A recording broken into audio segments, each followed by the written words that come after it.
And magandang umaga TV fam. So kahapon nga hindi na tayo nakapag-vlog. Pero tinanong namin kayo, saan kaya kami pupunta for lunch? And natuloy kami sa Matsuyama, sa Japanese restaurant. Doon kami nag-end up mag-lunch kahapon. And then medyo napabilis yung araw natin at hindi na nga tayo nakapag-vlog. So today is Monday at ito yung tinatawag nating compressed day ko.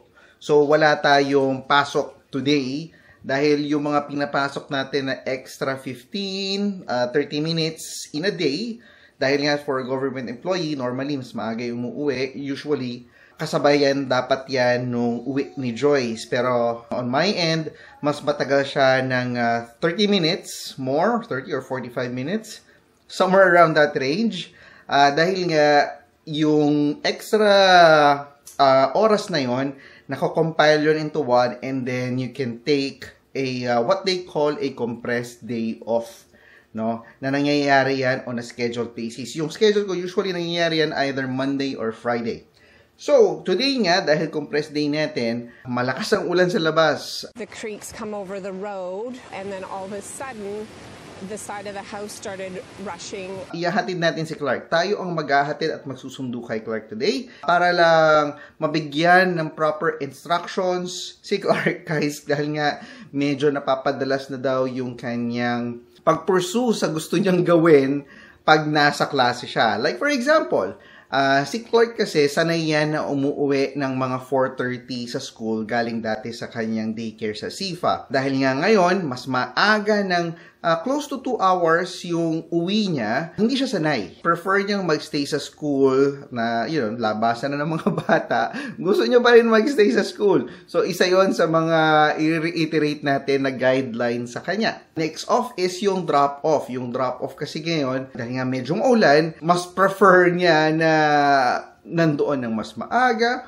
or either kailangan nahatid siya dun sa area. So, medyo ngayon, gusto ko sanang ihatid siya na naglalakad kami, pero sobrang malakas yung hangin sa labas, and then malakas din yung ulan, so talaga mapo-force kami na magsasakyan today. So, yun lang ang gagawin natin, and then samahan nyo ko sa gagawin nating routine. Madami tayong mga personal tasks na kailangan gawin. Like for example, changing yung water ng aquarium natin, making sure it's in tip-top shape, and other things na hopefully masamahan nyo ako na gagawin natin today. Much later. Hello TV fam. So, nakabalik na tayo.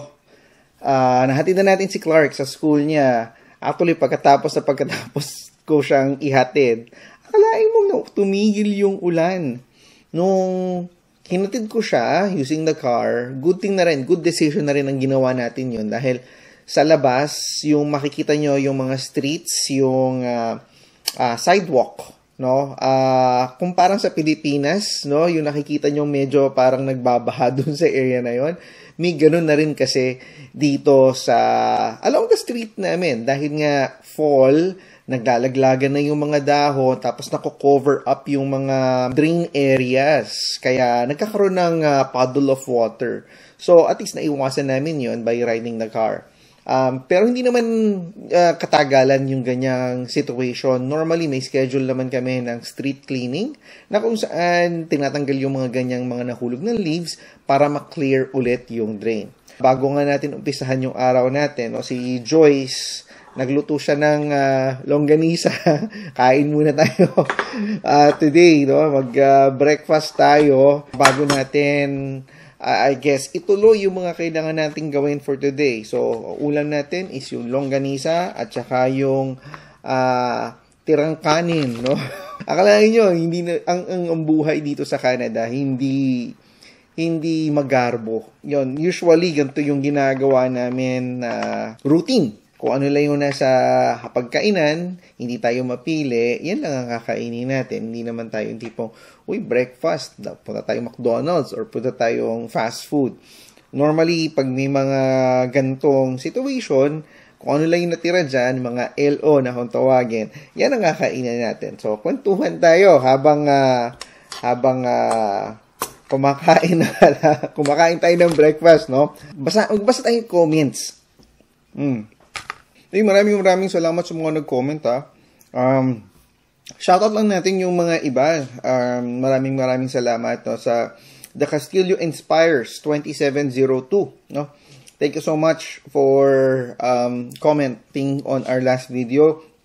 Kay Jeff or James. Ito, parati ito nagko-comment. Maraming salamat sa'yo. And hopefully, kung magkaroon ng pagkakataon, no, na kasi nga uwi kami sa Philippines, i-message kita kung may nakita akong bakante na schedule. Why not, no? Mag-dinner tayo one time para lang at least ma-meet ka namin in person. I-message kita kung halimbawa mabakante, meron akong schedule na mabakante at masakto kung may oras ka lang naman, no? Hindi naman ano yan. Kung mapagtugma lang naman yung pagkakataon. Kay Estrellas family, thank you so much, no? Kay Isay, no? Ito, neighbor na to. Isay, minsan naman, tawag dito, imbitahan ka namin, lunch or dinner tayo para ma-meet namin kayo ng maigi. Usually, nagkaka-interact lang tayo sa YouTube eh. So, since nandito kayo sa area, why not? Magkita tayo minsan. Kay Frank Saria, kay Nardino TV, thank you so much bro. Kay Tagumpay Manalo, maraming salamat kay Mang Berto at ang parati natin pinapanood, no. Maraming salamat Carino family, no. Thank you so much sa patuloy na panonood at pag-comment nyo sa video namin. Salamat din kay Boy Pinoy in the back seats. Kay Sila Girl. Kasi pag nagbabasa ka ng comment sa YouTube, minsan yung ID yung pinapakita pero hindi yung pangalan. Kung gusto mong makita yung pangalan, dun ka dapat sa mismong YouTube nagtitingin, hindi sa YouTube Studio. Kaya yung name ni Sila is kay Mai. Yung Sila Girl, si Mai. So, taga Victoria sila. Maraming salamat no, sa pag-comment at panonood nyo. Kay Gerson din, Villarico, maraming salamat. And kay Ronnie Espelita, thank you so much. So, yun lang, mabilisang shoutout lang dito sa mga nag-comment sa ating mga past videos. Thank you so much, no? Maraming na-appreciate namin yung mga comment nyo, suggestions nyo. Lalo na yung sa mga comment nyo doon sa pagtatanong ko doon sa birthday ni Joyce. Ano ba yung mga ginagawa nyo? Malaking tulong, no? Na nagbibigay kayo ng mga suggestions nyo. Kung ano ba yung ginagawa nyo in your own relationship? Kung paano ba kayo nag-iisip ng ireregalo, yung mga nagsabi na yung i-take note mo yung mga nasasabi ni Mrs. and then lilista mo yon para pa nagkaroon ng occasion, meron ka ng pagpipilian. And then, sabi nga na suggestion ni Joyce, nung tinanong ko siya, no, ang sabi niya is, magtanong ka lang, magbibigay ako sa iyo ng listahan. Hindi ko alam kung totoo ba yung sinasabi niya. Kasi minsan pag tinatanong ko siya, sabi niya, wag na, ganto na lang. Pero nung one time na tinanong ko, sabi niya, sige, magbibigay ako ng listahan. Wow, nagbago bigla. Anyway, ang tagal ko nang nag-iisip actually ng lugar at pagkakataon sana na kung saan matest natin yung drone natin. Pero unfortunately, napakapangit ng weather. Hindi talaga magkaroon ng pagkakataon. On a weekend naman, nakita nyo naman yung past vlogs namin, busy tayo sa paglilinis at saka pag-allow na ma-view yung property natin para mabenta natin. So, yun yung ginagawa natin on a weekend. Kaya, ngayon naman, halimbawa, nagkaroon tayo ng tinatawag ko na compressed days. Akalain mo naman maulan naman sa labas at hindi natin matest ng maigi yung ating drone. So, naghahanap ako ng pagkakataon. Abangan nyo yan. No? Gagawan talaga natin yan ng review pang ano yung kayang gawin nung drone na yan. Nasa ganoon magkaroon kayo ng idea na, uy, may ganito palang gadget na for a beginner like me, I think isa yan sa mga technology na madaling gamitin. No? Kasi hindi naman ako sanay gumamit ng mga ganyang devices, pero dahil nga meron siya mga built-in function, napapabilis yung pag-operate mo sa ganyang klaseng mga device, which I think is a plus, no? So, for a beginner like me, yan yung dalawang device na I think kung pwede yung gamitin.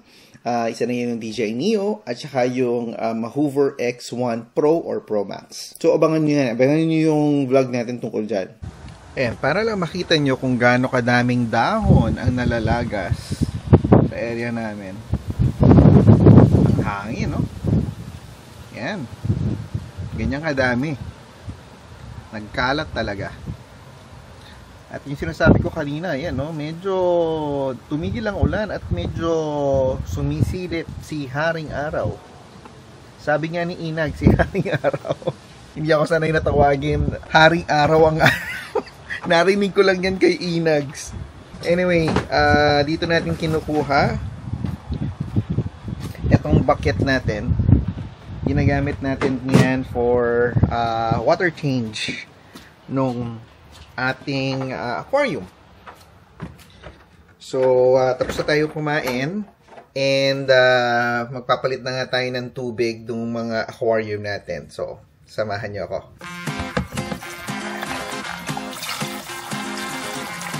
So, ginawa natin yung tubing para hindi mo na kailangan tanggalin itong cover niya, tsaka yung ilaw.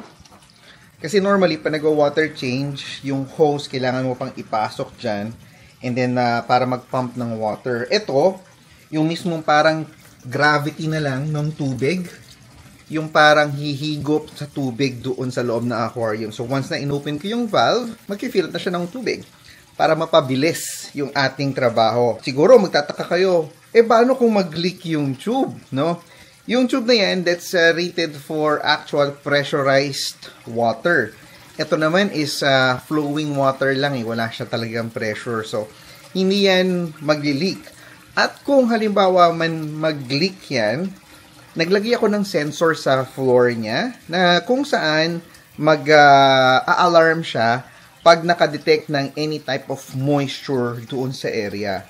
Para lang meron tayong pang safeguard. So, yun yung ginawa natin para mapabilis yung ating trabaho sa pag-maintain ng ating aquarium. Pupunta lang tayo ngayon sa Walmart. Bibili tayo ng actually, salt. Tataka siguro kayo, pupunta ka pa Walmart, bakit salt lang bibilin mo? Well, yung salt kasi nito, ito yung ginagamit ko sa aquarium. Ito yung, as they call it, kosher salt. Pero yung kukunin natin, hindi yung branded. Kasi nga, mahal dito yung branded eh.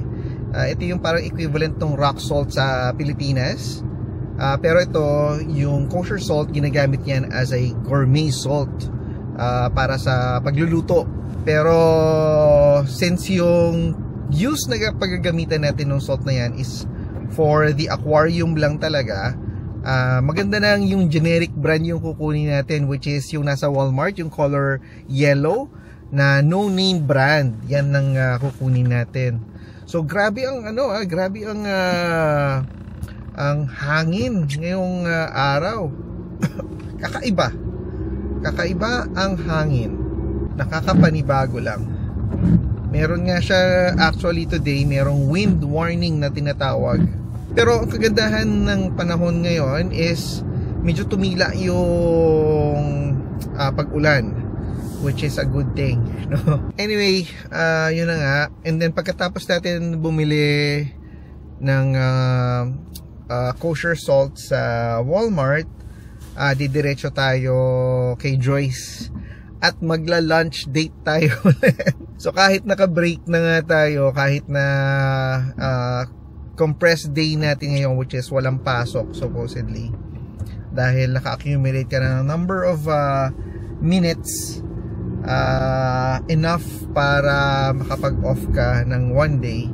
Kung may pagkakataon pa rin na makapag-lunch kayo ng ni Mrs. Di Joyce, kukunin pa rin natin yun kasi opportunity pa rin yun naman na makapag-bond, diba?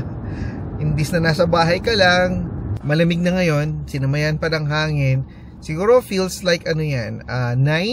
Ang current temperature sa labas is 11 degrees. With the wind, bumababa siya ng below 10. So, yun, malapit lang naman ang Walmart sa atin. It's roughly 5 to 7 minutes away from kung saan tayo nakatira. Dadaanan mo lang yung usually dito lang kami dumadaan sa Garden City, and then ang una mong makikita establishment sa right after ng mga residential buildings is yung Walmart na kaagad. Malapit na tayo sa entrance ng Walmart. Magpa-park na tayo and then magkita na lang tayo ulit pagka nasa loob na tayo ng Walmart. A few moments later. Baka nga mas less pa ako dyan. Yan, nasa hot pot place tayo. Big Way, Ackroyd. Nag-entertain sa atin. So baka pwedeng kailangan diretso ka na kagad. Kailangan bang magsabi ka pa? Yeah. Kasi kailangan i-reserve yung table natin. Ayan, kumukuha sila ng meat. Ano kaya yung mga dilaw-dilaw na yun? Oo. Mga balls. Yeah, what type? Squid? You know? Lobster. Fish? Yeah. Tingin tayo.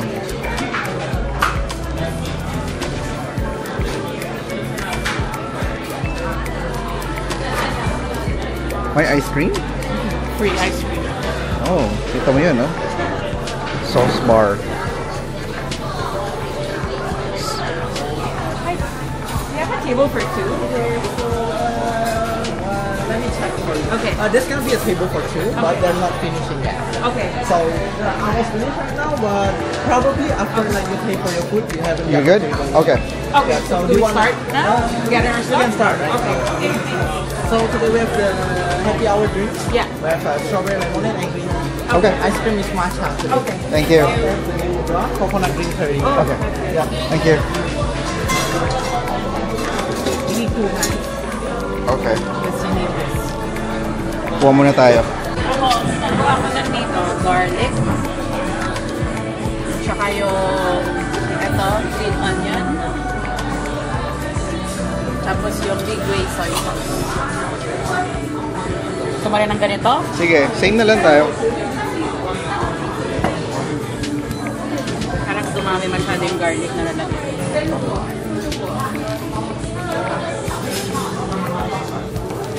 Let's learn from the expert. Parating nandito yan si Joyce. Sobrang mura kaya pag magaling ka mag-ano. O, dalawa na kami, tigisang bowl, parang $20. Mamaya na tayo mag-ahay. So, again, sabi ko nga sa inyo, no, nag-lunch kami ni Joyce doon sa hot pot place. First time ko actually mag-hot pot.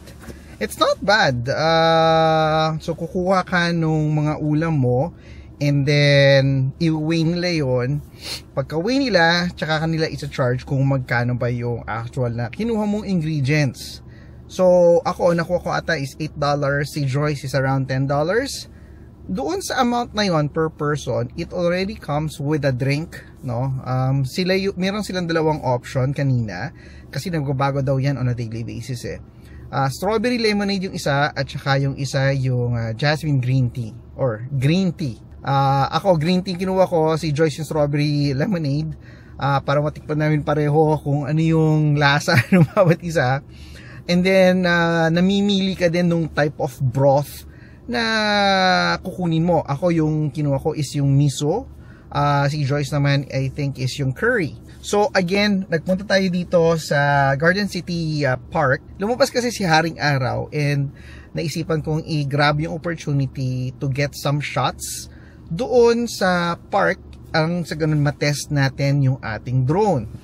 Unfortunately, no, nung pagka-open natin, I'm happy kasi yung previous version, yung app at saka yung drone itself, yung pinaka last update na ginawa nila, medyo happy ako doon sa firmware na ni-roll out nila kasi nga it's been connecting, wala akong connection issues. Pero nung pag-open ko ngayon, merong panibagong update. Hello TV fam, so nandito tayo ngayon sa park. Here sa may Garden City and susubukan sana nating magkakontak tayo ng mga flight test dito sana sa park na to. And pagka-open natin, kailangan nga mag-update. As you can see, nag-update ang ating drone. So this may take up to 5 minutes. So antayin muna natin matapos and then tsaka natin i-test yung mga flight modes dito sa area na to.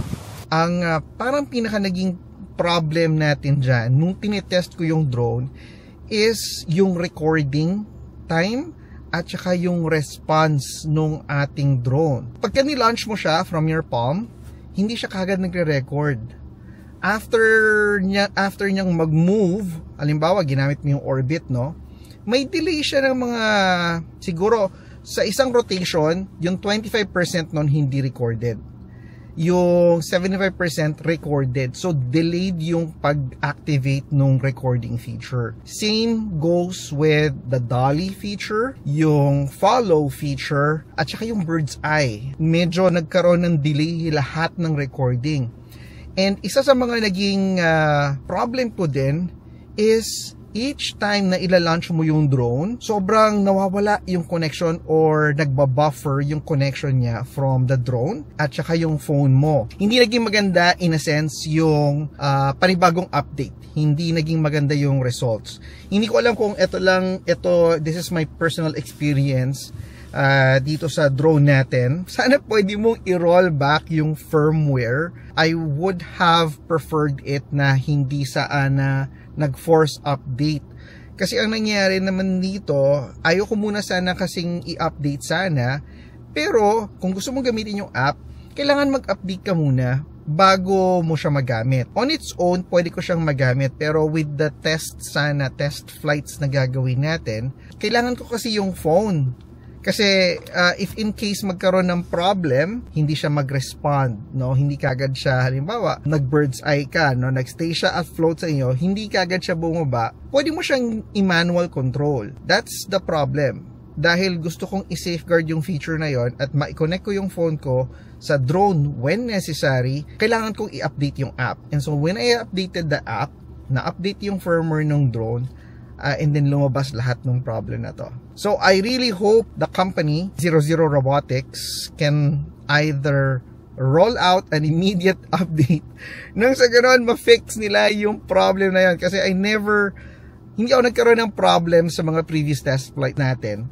Pero this time talaga, after the update, lahat ng built-in features niya nagkaroon ng problem. And hindi tayo nakakuha ng, I would have to say, magandang shot talaga that will help us provide you context doon sa capability ng drone na to. Sad to say, hindi ko yun naibigay sa inyo fully doon sa mga clips na ni-run natin. Well, I'm really looking forward na matest at ma-fix kagad to ng 00 Robotics at magkaroon sila ng panibagong update to fix all of those issues. Number one, lahat ng features niya, delayed ang recording. Pangalawa is yung connection between the drone itself and the app, nagkaroon ng huge delay. Each time mo siyang ila-launch, yung drone na to, is nagkakaroon ng buffering mode.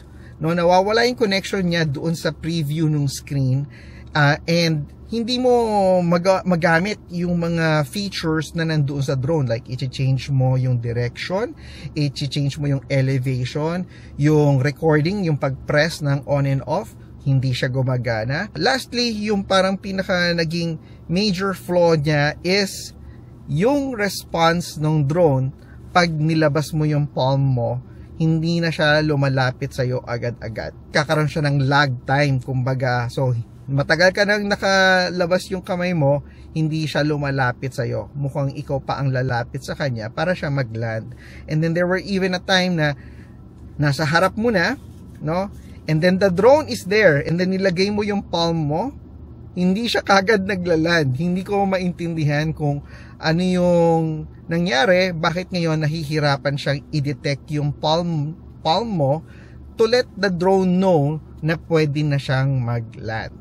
So hopefully ma-fix yon ng 00 Robotics soon para mabigyan ko kayo ng mas magandang feedback compared dun sa na-experience natin today. Hopefully nakatulong to kahit paano. If you have the option not to update the firmware, I would recommend to hold it off, no, para hindi magamit nyo pa rin yung mga standard features niya doon sa drone without any problem at all. And if ever man nakapag-update na kayo, sad to say, kapareho ko, we would have to wait for the next rollout ng update ng firmware para na sa ganun ma-fix lahat ng problem na yon. This is given naman na magkakaroon talaga ng mga gantong problems because this is one of its kind na first batch release ng gantong produkto.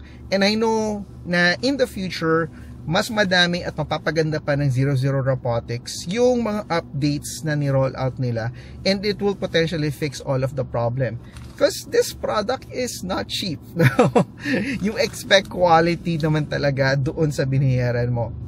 Anyway, hopefully nakatulong to kahit pa para sa inyo. I know hindi to ganun katagalan in terms of updates and features na review na sana gusto kong ipakita sa inyo. But hopefully, as a Hoover X1 owner, this will help you either taking the update or letting you know kung ano yung mga potential problem na ma-encounter nyo pag nag-update kayo sa panibagong version ng firmware na ni-roll out ng 00 Robotics. So, maraming salamat. Kung hindi pa kayo subscriber ng ating munting channel, click that subscribe button, that notification bell, and comment down below kung meron kayong mga katanungan regarding dito sa drone and dito sa product na kinuha natin. Kung meron kayong natutunan kahit paano sa ating video, please click that like button and that notification bell para lagi kayong updated sa mga future videos natin. So maraming salamat at magkita-kita tayo ulit sa susunod na vlog. Paalam! City of mine, how I love the city of mine. It never gets me down, city of mine.